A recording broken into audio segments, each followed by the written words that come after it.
Imala sam rak dojke koji sam otkrila tako što je moja mama imala rak dojke i ja sam se redovno išla kontrolirati baš iz tog razloga. Moja obitelj i prijatelji, susjedi, kad su čuli naravno da je to šok za sve bio, ali kad su oni shvatili da sam ja pozitivna i da pričam o tome, jer ja sam bila, mislim, prva po Valpovu da sam išla, znači nisam imala periku, namjerno se nisam skrivala i svima sam pričala da imam karcinom dojke. Suprug Dragan je od početka, znači naravno i on je bio u šoku, ali smo onda sjeli popričali. Nakon operacije je, znači nisam, još uvijek zapravo ne smijem ništa sa tom rukom dizat, pošto sam sad invalid, jel?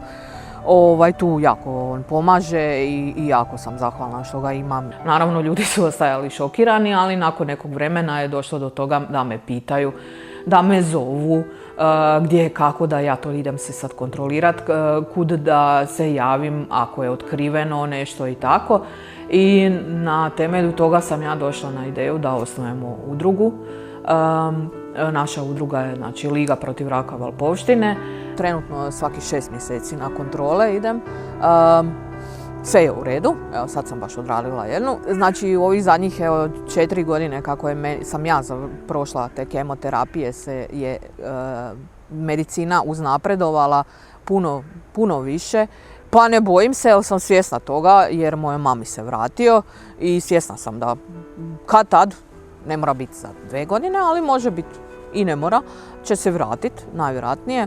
I pošto je bio taj hormonski ovisan tumor, to je, znači, rečeno da se vraćaju. I šta, onda ćemo opet ići se boriti, nema druge. To je to.